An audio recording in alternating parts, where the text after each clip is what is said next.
man. I'm good, man. Yeah. First, you give it to us still, so. Right. We are live, boys. So welcome. This is a Touchline Media Group cross pod family production.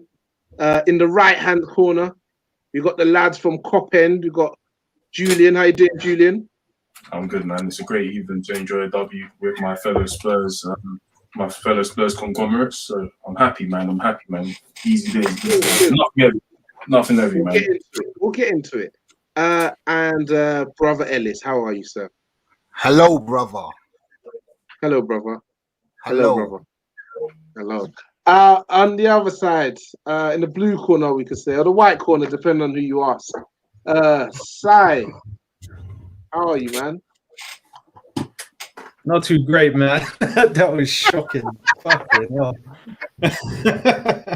We'll get into it. Don't you worry about it, sweetheart. You, Ohio, whatever you're going by these days, man. I have to keep up with you, man. How you doing, man? Well, today started off quite well. I fulfilled the New Year's resolution by giving blood for the first time today. Well done, I wore a Spurs mask, and I actually bumped into 4 Everton fans who were all saying in their accent, "Come on, like do them tonight." And I was like, "Yeah, we'll try." We didn't try. Yeah. So yeah, let's get into it. So Liverpool 3, Tottenham Hotspurs 1 at your place. I'll start with you, Ellis. What were your thoughts going into the game, and what were your thoughts on Liverpool's performance? Julian, feel free to jump in at any time. Obviously, we were a bit worried because, as everyone knows, in the last month we've been absolutely dire.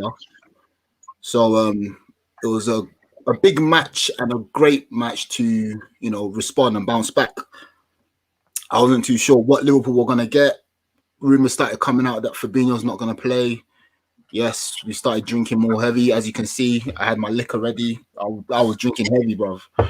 And Fabinho didn't play. So it was just a game prior to that, the 2 games prior to that, we've seen a bit of the performances were a bit better. We started playing, especially against Man United, even though we lost the game. The patterns of play were there, was getting into the box. All forwards were trying to get in behind the defense. So today, going into the game, yeah, I was a bit worried. Spurs and Kane, Son and form and that. But when we started, we was moving the ball very well, moving the ball quickly. We was the triangles were there. Trent was looking composed. Mane was getting in behind, even though the quality at the beginning wasn't so good in the final third, but he was getting in behind. He was getting into those spaces, which is what we wanted.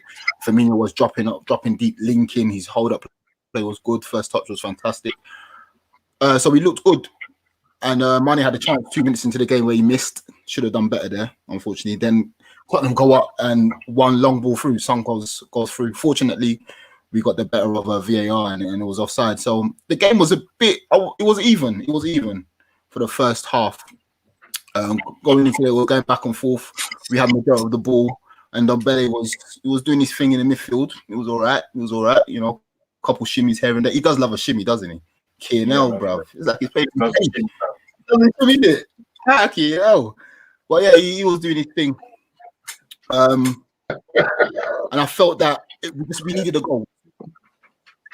I thought that once we get the goal, it will settle us, and I think we'll have the upper hand. And lo and behold, we got the goal right before half time. It was a good play. Mane got in behind. He showed the quality that has been lacking. Let me stop you there. Let me stop you there. Sorry, Ellis. Sorry to interject. Okay, bro. Sorry to interject there. I was in the Discord. and there was quite a bit of conversation. So I'd like to get you guys' views on it.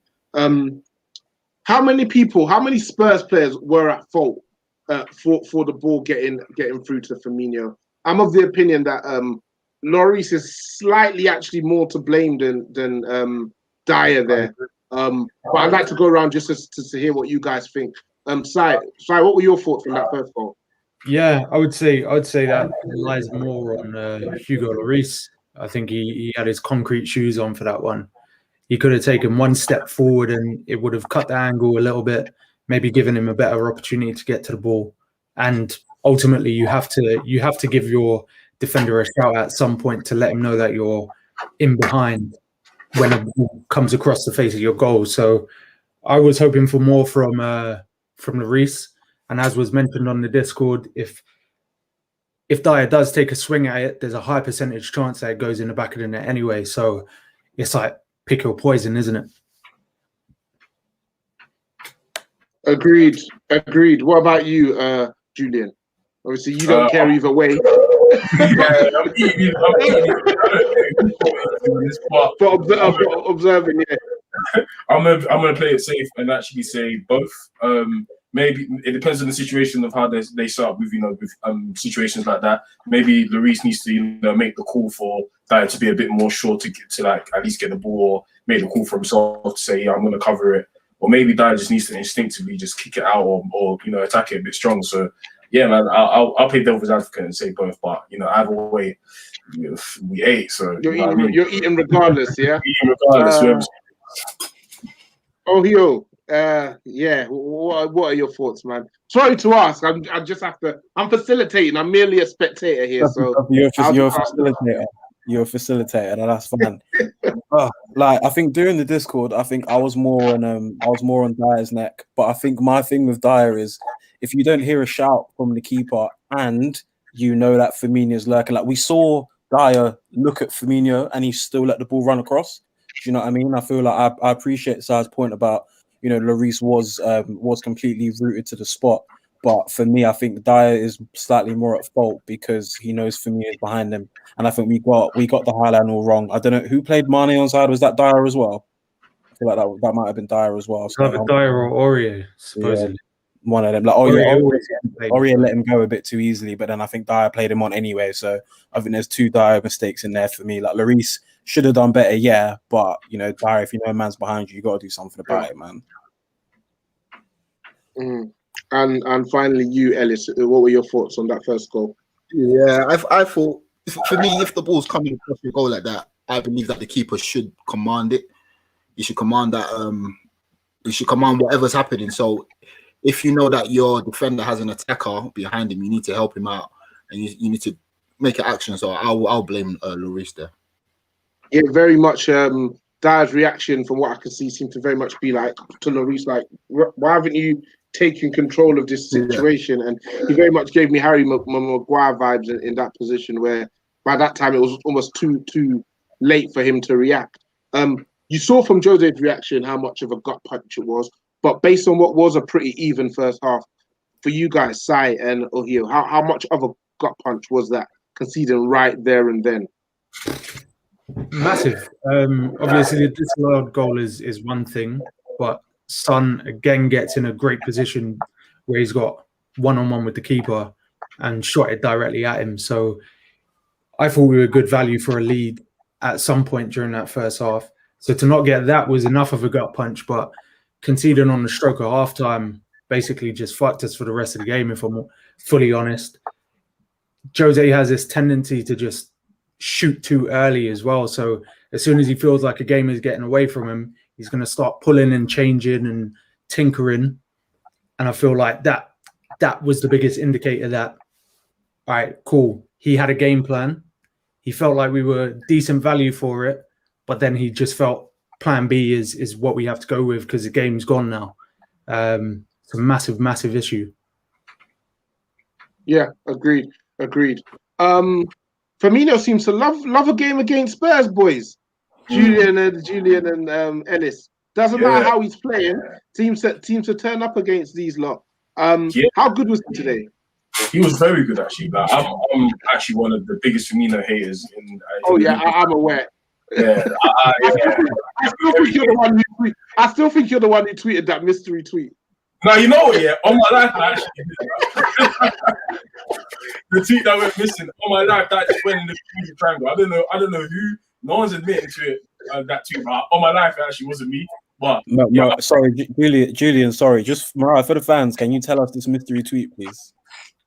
You guys have to remind me, but it was after what game did you guys play? I think it might have been the Champions League game because it feels like it was the middle of week. I think it was at Burnley. But it was right morning time. Yeah. Was it? Well, was it something like, we got one day we're gonna have a conversation about Firmino? Burnley. But all I know is I saw the cop and the count. The thing is, it was something along those lines. You lot can correct me, but what you have to remember is that for so long they've been fighting everybody that Firmino is the system and it doesn't matter how many goals. So for me, it was mad. I was like, yo, but before I could even feast on it, the tweet was gone. The tweet has been deleted. And what I kind of saw sandwiched around it was Julian dissing Firmino. So for me, the suspect at hand was very clearly Julian, but he swears it wasn't him. But yeah, I believe you. I believe you, brother. But yeah, like I say, it was a very good performance from Firmino.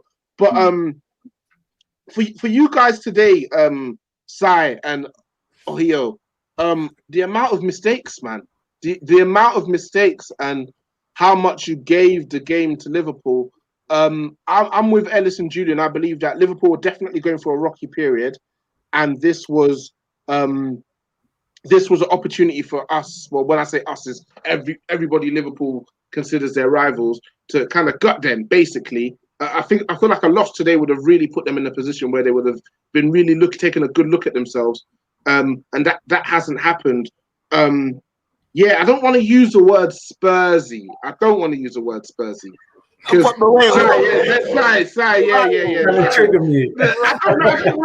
That's what I'm saying. I don't want to use it. Cool. You remember Spursy yesterday, innit? Let's just put it that way. Yeah, that's fine. We were. That doesn't stop me from being. Yeah, that doesn't stop you from being Spurs today. But I want to ask you, what is it? It seems to be. There's this hurdle every single time. You guys come into it, you've been looking pretty good. You've had your struggles, but it seemed like you'd righted the ship. You're looking pretty good. Obviously, you didn't have Reguilon, however you say it. He didn't play today. You had to go with Doherty at right back. But despite that, you were still my favourites going into the game. Where do you think you've lost it? Because I think individual errors, they are kind of multiple individual errors, that is. They're kind of unexcusable for me, if I'm being honest with you guys. I think a lot of it just comes down to personnel. Like within the fan base, and to be fair, wider outside the fan base, there's been a lot of talk about Eric Dyer being our best centre back power performance this year, which I wouldn't say is untrue, but that speaks to the quality of the squad. If Eric Dyer is your best performance centre back, it was like the Champions League season when everyone said Sissoko should have been playing of the year. And I've always been the kind of, and I know Sissoko didn't play today. I'm obviously not blaming him for anything today, but I'm the kind of person where look at who you're saying is the player. What does that now say about everyone else, whatever's around him? Do you know what I'm saying? Like Sissoko, I've never really respected as a technical footballer, and if he's getting player of the season, that says everything. So to come back to present day, I'm not saying the whole defeat was Dyer's fault, but like, how many has Joe Rodon played 10 games for us yet? Has he made 10 Premier League starts? Oh yeah. This is maybe number 3, maybe Premier League start number 3, maybe 2 at home to Liverpool. Like, this should not be the game where we're still trying to get Joe Rodon minutes. I'm not going to blame entirely. Like, he made a really, really good block on Mane, I think it was in the first half. Like he was solid. He caught a bit of heat on the Discord, but it's just quality we just don't have enough quality when it matters, like at the back especially. That's the reality. I think the Reguilon injury messed us up massively, like put us all out of whack. And like Doherty, can't say the last time he ever played on the left side, and he just wasn't good today. He's not been good all season. We were naturally very excited when we signed him from Wolves, high chance creation, getting every man FPL points and that, but he's just not been it. So now you're playing someone who's not been it. Left wing back speaks to the quality of the squad. Do you know what I mean? Yeah, I hear you. That side of things is right. You're very much. Yeah, go on. So I was going to say you're very much against the whole Spursy tag. So just to add on to what Ohio has just said, what are your thoughts on the performance and where it leaves you guys going forward for the next half of the season? Yeah, I think it's just indicative of what happened after the last Liverpool game, to be perfectly honest. We've just really, really struggled to get a formula together that actually makes us a threat. We waste a hell of a lot of opportunities considering how few we get over the course of a game. I think Son has sort of hit that little bit of a wall that he gets to at certain periods over the course of a season where all the instinctive things come really easy to him. But when he's in moments where he has the full goal to look at, he struggles a bit. And again, it is just down to squad rotation, the balance of the squad, and basically the tactics that Jose is deploying. He's not really given anyone outside of the core group any real opportunities to build any confidence, to build any form, to build any sort of involvement in the contribution. So it's just a bit of a shit show, to be perfectly honest. Yeah, I don't think I can disagree. Too much. Ellis, are you talking to us or are you talking to? I had a question. Sorry, but when Kane came off, there was no link between Son and the midfield, and Son disappeared in the second half. Absolutely disappeared. What do you think Tottenham need to do to change that? Because obviously Kane's playing out the Let's world. talk about the substitutions. You kind of segue. Yeah, you segue quite interestingly into the substitutions, because there were a couple of substitutions that all of you guys, all the Touchline Hotspur guys were fuming. So it was Eric Lamela on for Harry Kane, and who else did you bring on? Harry Winks for Aurier. For Serge Aurier. What was your manager thinking? Fuck knows is the answer to that. The whole time, literally, that is the answer. Fuck knows, because we have Carlos Vinicius didn't have the greatest game against Wickham, but that's Wickham's Champions League final. Like their centre backs turned up. Like you don't make a big deal about getting a second number 9 in on loan, and then don't bring him on when your main striker is injured, and then you bring on. So I'm not too annoyed at Winks coming on, because he's been in slightly good forms. Yes, it was against just the lacks of certain teams, but he's building confidence. Like I'm not annoyed at Winks coming on per se. I'd rather Doherty come off instead of Aurier. I would only assume Aurier was an injury rather than a tactical thing. But Lamela, I'm going to allude to. There was a comment in the chat somewhere. Miss Lola O, she said, "What? I need someone to explain why Lamela is still in the Prem."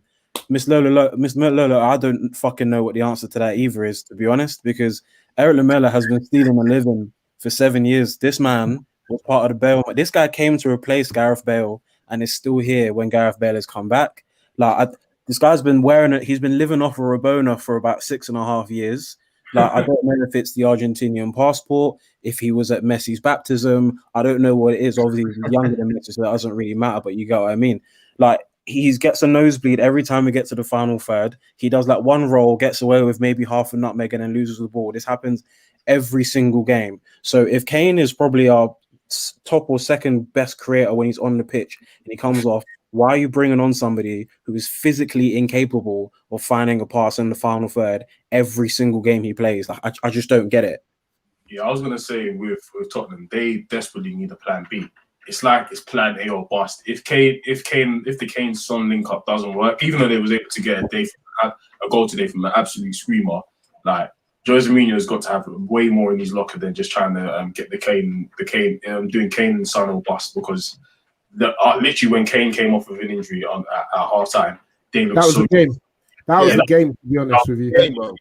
What I was relying on today, what I was actually scared of was that one, because with Spurs, they won't create a lot of chances in the game unless they're just having an odd day, but it literally takes that one chance for Kane and Son to just link up and get that goal. And luckily they did, but it was offside for us. But then after that, the game was absolutely gone. They was chasing it. They looked so short of ideas.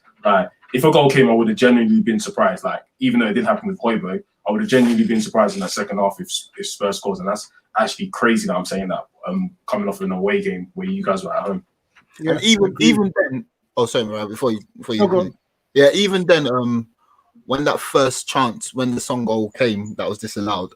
I think Liverpool they sorted themselves out, and they and Hendo clocked okay, they're gonna go long. Come on, so they was able to organize, and then I don't think Tottenham really were looking to play through the midfield. I mean, like I said, Ndombele was doing his best, but he needs to, in games like that, he needs to be closer to the front men, because all his best work was at the top of his half. Then he now has to dribble forward. Then he's getting pressed by Liverpool. Then it breaks down. So Do you know from there, what? I do disagree with that point, though. okay, I think at the start of the game, we were all sort of sat in a group chat celebrating at the fact that we were going to get to see him play as a deep lying playmaker, if you will. okay. And he that's his natural game. The more of the pitch that Ndombele can see, the better, because he can spot that run, he can play 1-2s, he can run into space, he can drop a shoulder, take two man out of the game and pick a killer pass. Like, he can do all of those things. It's just we got to the point where not only did we make personnel changes, but we changed our whole system. We went from 3 at the back with wing backs to playing with a 4-2-3-1, which has been shit for us all season. Ndombele in the 10 doesn't work because the players around him can't get him the ball. So it took our best attribute totally out of the game, irrespective of whether or not Kane was still on the pitch. We basically just neutered ourselves. Nah, the Ndombele gas this week was getting kind of out of hand, man. Like, where's Tottenham to buy us? Because he was the chief. He was the chief of that. I'll see him. Let your disrespect be. What was it? Let your apologies be. Shut up. That was me still. That's me in Ohio. We took the Twitter this week. Just to clear that one up here, it's not for non-Tottenham fans. Like, when we say the whole podcast, when we react like that, it's not for non-Tottenham fans. Like, I'm sure for those who may or may not have seen, like, I took the time to dig out some of the old tweets people used to spat and dumb. Like, we're not going to sit here and pretend he was amazing last season. We're not going to sit here and pretend that, like, criticism wasn't justified in it. But there's certain man, and I'm sure we've all seen it at our clubs, there are certain man that even if they're not playing well, you can still see the quality.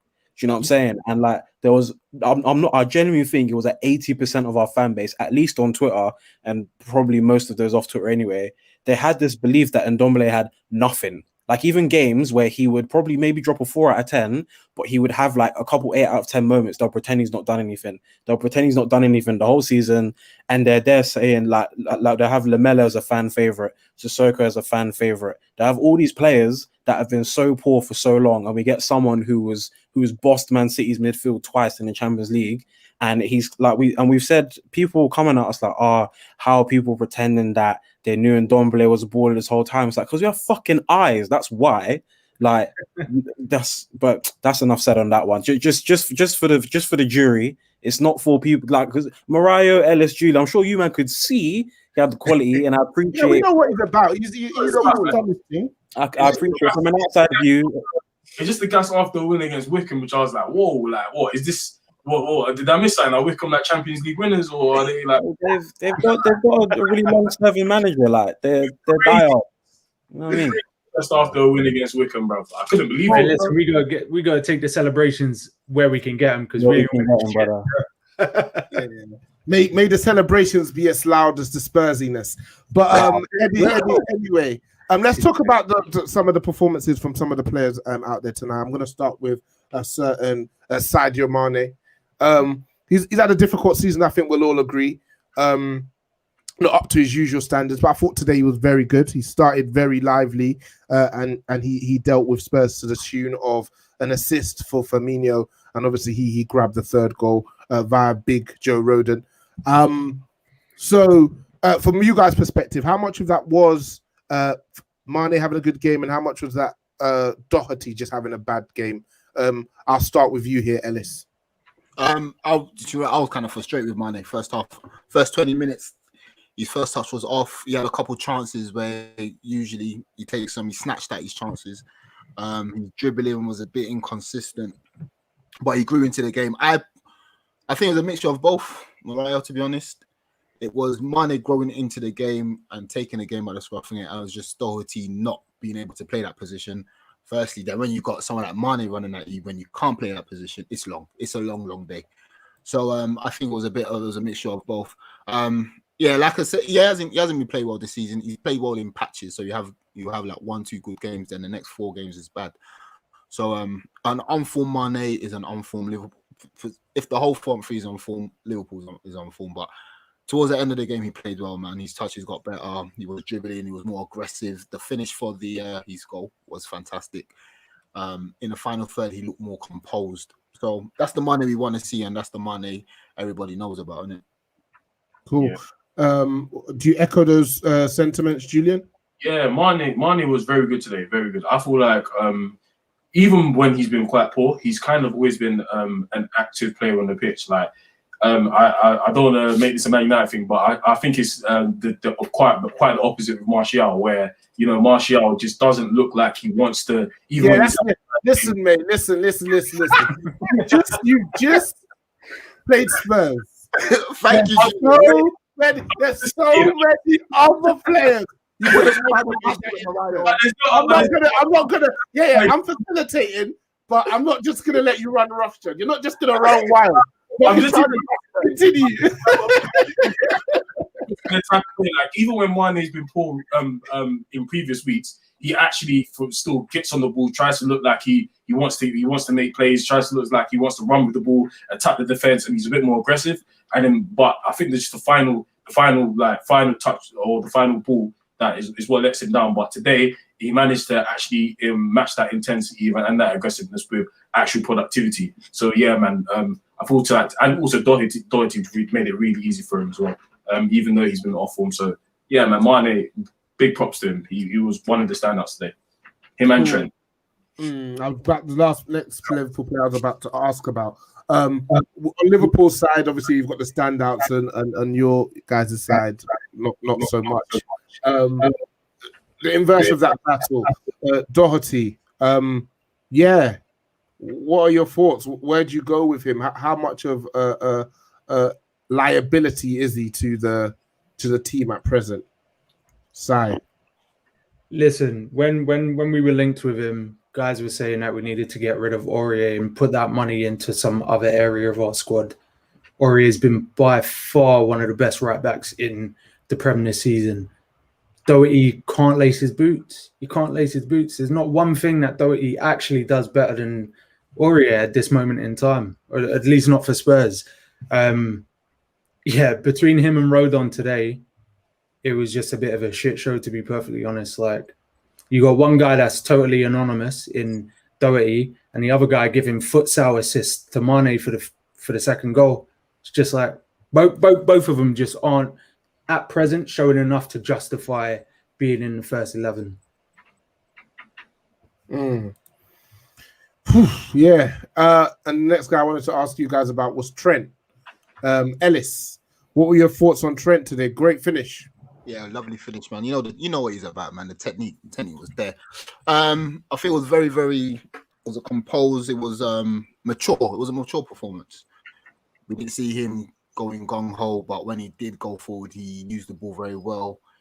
He defended better than what we usually see of him. It was very, like I said, it was just composed. I was really impressed because, against Burnley, if I had the powers to jump into my television and strangle somebody, it was gonna be him. But unfortunately for him, I don't have those powers. I felt that way many a time, brother. Many a time. You know what I'm saying? But yeah, today I really like the way he used the ball. Some of the early passes from for Salah was fantastic. I think there was a chance Salah had where. Hold on. Sorry, this fresh in off of Fahidul Islam. Live off the streets, as it says. Joe Matip out with a ligament injury. Fabinho out with a ligament injury. Gomez out with God knows what. Van Dijk is running on a bicycle and all that shit. Where does that leave you guys now? We have to sign a centre back tonight. What? Today. Literally what? Now, what's the time? By 11 o'clock. By 11 o'clock. It's still just about the 28th of January. Morayo, tonight. Today. It's time, man. You know what? Yeah, I've honestly done this season. Yeah, I've honestly just accepted that if we're not gonna buy a centre back, it is what it is. That's why even today, I had no expectations of what will happen. Like, I've got no expectations for us for the season anymore. It's a bit sad that our board wants to operate in one way, and that's trying to find that perfect centre back that will tick all of the boxes instead of actually just getting someone in to save our season. But it is what it is at this point, man. You just got to roll with the punches, man. I mean, you say save your season. Now you're in the top 4 for all the talk from Aston Villa fans, from all the talk from Spurs fans. You're 4th. You got 37 points after 20 games. What does this result mean? What does this result mean for you guys? Do you think? It's a big result. I feel like this Joe Matip news is actually so crushing it. If I was you guys, my soul would be crushed. But yeah, you can. What does it mean for you? No, it is Morayo, man. We're so used to Matip not being there. Some people may say that's karma for the Marshall chat. Not me, but some people. You knew that was coming.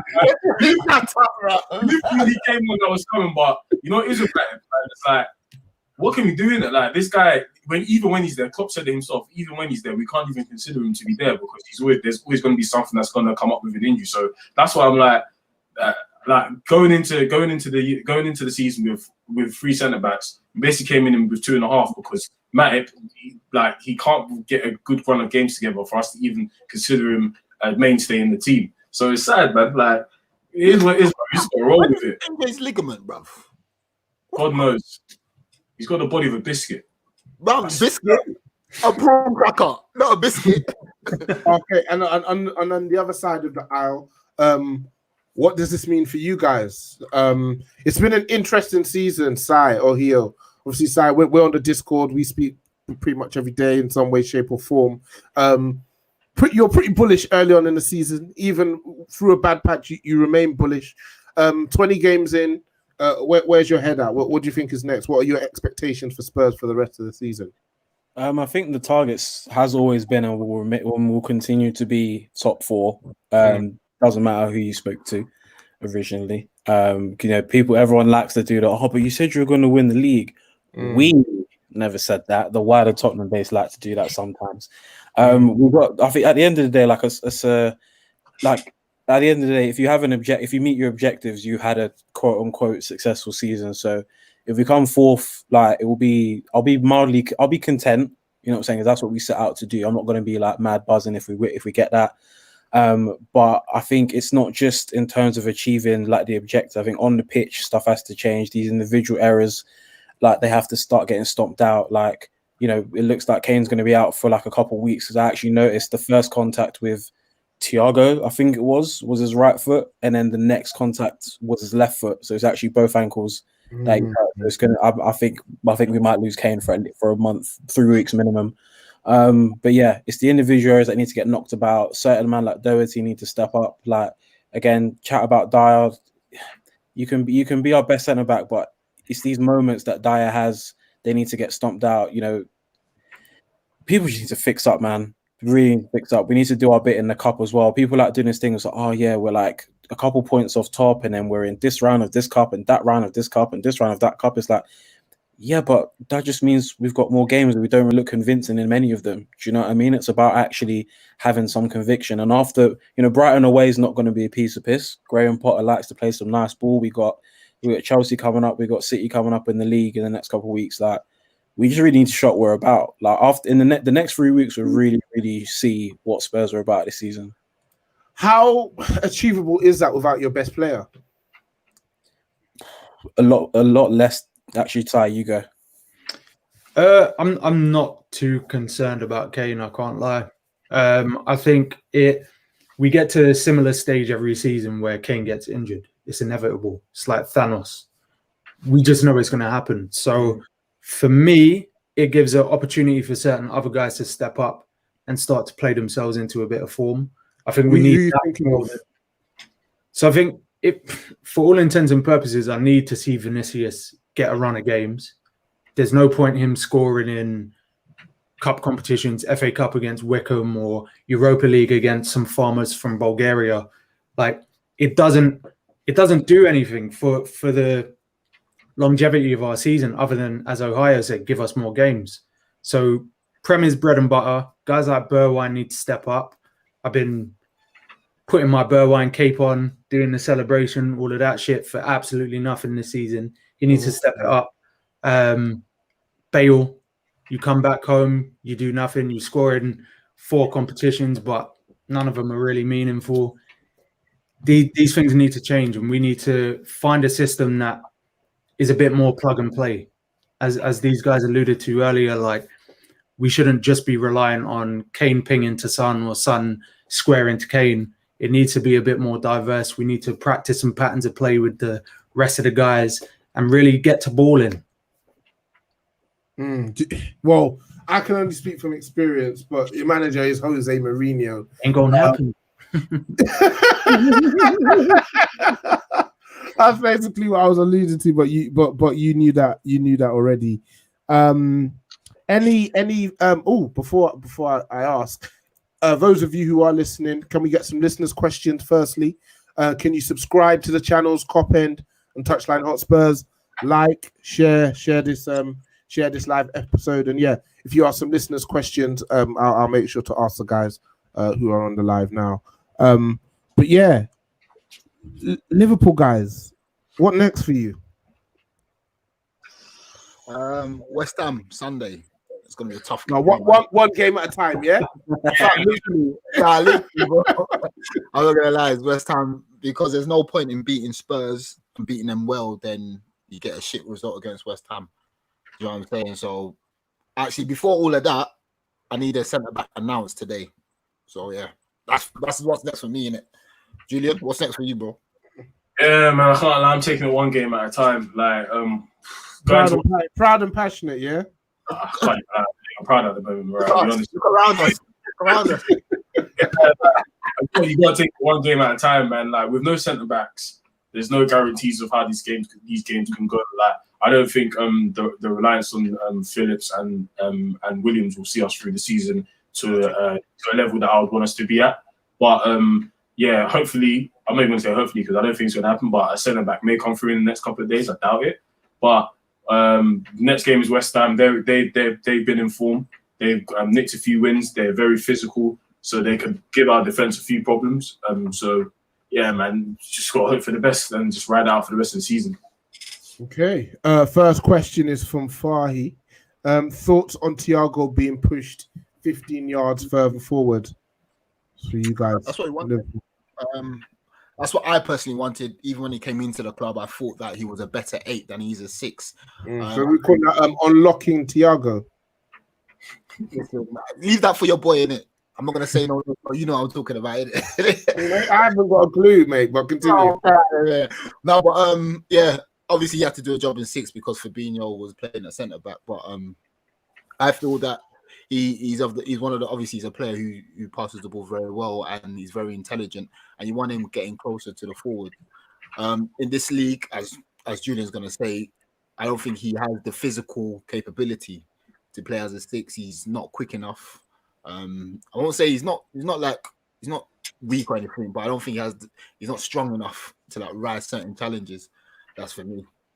Yeah. As Ellis said before, like, I personally feel like Thiago's time playing in the 6 should be kept to Bundesliga and Europe and maybe European matches, like for Champions League. But him in the 6, I don't think you're getting the best out of him in this league because the intensity, the physicality, it gets to him. Even today, at times where he picked himself up in those positions, he would lose the ball. I actually saw him get tackled, and then he would get rattled, and then do that little slide tackle thing that's becoming more common, and you end up with a yellow card. I don't think he definitely has the ability to keep the ball ticking and keep the ball moving, but the time and space that he gets in this league isn't something that he should look at being a number 6 at. But number 8 today, he was able to get more forward even when he had his bandage on, even to create the goal that wasn't the goal. He was straight in there. That was good. That was good when he came off, but obviously the goal didn't count. But moments like that is what you kind of bring Thiago in for that intensity driving forward. And I definitely feel like Fabinho not being in that role to give him that stability has kind of affected his form and the way he's been seen this season as well. You think so? I'm guessing you guys are confident that over time, as your players start to come back and he pushes a bit further forward, his quality will really start to show. I've got a question here for you guys, Ohio and Sai. Thoughts on Tanguy Ndombele today? I'll start with you, Ohio. Oh, you even wait? Straight right.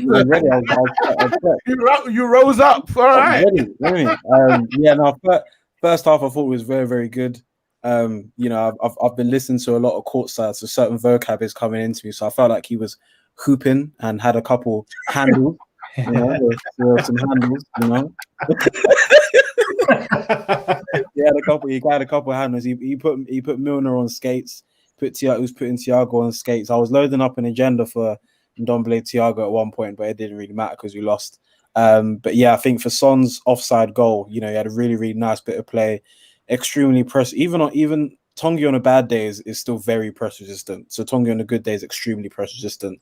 You know, I would trust him to keep the ball in the phone box. He was very good first half. There was a bit of chat in the Discord when it got to like past 60, 65. Like, what was the chat? There was a certain man in the corner. There was a certain man in the corner. He was saying, you know, everyone do Ndombele cam and just see him off the ball. And it's like, well, you know, if the whole team, if you're not pressing together as a system, or the press triggers aren't like coming off correctly, everyone's gonna look funny in a press. Like, I think it does look a bit funnier because he has a very interesting running gait. So I think that naturally works against him. Like when you're watching him. How would you describe it? Lazy. You know what? He just looks more like an ice hockey player when he's running off the ball. Interesting. That's rare. I think that's probably the best way to describe it. Very front loaded on the quads, you know. But yeah, it's just like second half was tough for him just because, you know, some people were saying he's got to move further back to come receive the ball and make things happen. Some people are saying he's got to move further forward. So, but it's like, who's going to get the centre backs aren't going to get him the ball because they're not really good enough on the ball. If he stays further forward, the ball's not going to come to him because as good as Winks has been in the last few games, I'm not really going to trust him to be breaking lines like that. You know, so I'd say he was solid. You know, first half better than second half a little bit out of his control. But you know, wherever you are in the world, it's always Tongi time. You know what I mean? Okay, I like that. Question for Ellis and Julian. Who would be your centre-back pairing for the West Ham game? I don't even think Klopp knows his centre-back pairing for the West Ham game yet. Like, I don't know what's going on. I'll say maybe it's going to be Henderson and one of those youths, like Phillips and Williams, one of them. Yeah, we're down bad, man. Like, we've got centre-backs, man. Like, we're down bad. It's crazy. So, yeah, that's probably mine, to be honest. Ellis, any more light you can shed on who might start against West Ham? We can't hear you, sir. Is that your way of saying nobody? Fine, I keep on doing that. It depends how Fabinho is. He's gone for weeks. He's not coming back. But Morayo was lying, fam. Morayo don't know, bro. I didn't say Fabinho's gone for weeks. Before Fabinho's going to be out for like I think it was 2 to 3 weeks. I'm sure it was. Okay, no. Oh boy, yeah, it's gonna be Henderson and probably Phillips. Stella. Yeah, I think it'll be Phillips because of the physicality that West Ham posed. Like they're gonna have guys like Mikel Antonio and Shusek jumping about. So if we sounds like, I can't lie to you, lot, it sounds like a field day for Antonio. Yeah, honestly, he's gonna love it. He puts it on the toughest of centre back. So a converted central midfielder and a guy who's where was he last season, Phillips? Stuttgart. Lovely.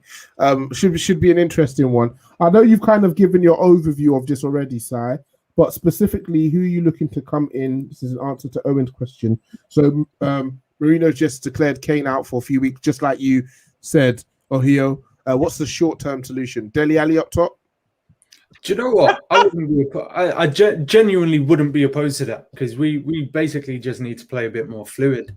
It's either going to be Son and 2 other dinky little guys, so like Bergwijn and Mora flanking him, or you go with, say, Bale or a Dele up top and hope that they can hold the ball up for a couple of seconds to release one of the guys that can actually run. So either or, you either go full mobility or you try and replace the target man aspect.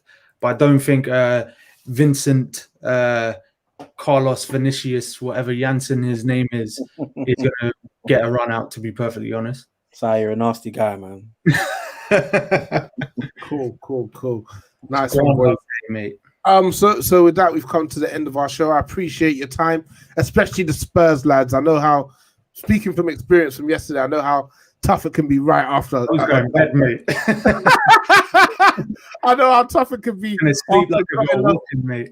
People suddenly want to ask you questions they haven't been asking you for weeks. But you got to stand up and take your licks. I appreciate that. Julian and Ellis, get the word out on the street. We back up. Essentially, is what you guys are saying. Listeners, thank you. Yes, brother. So before we leave, in the words of the great Chiellini, it's just the history of Tottenham. All right, you're battling with us for top 4, man. Get out of here. Hey, listen, brother.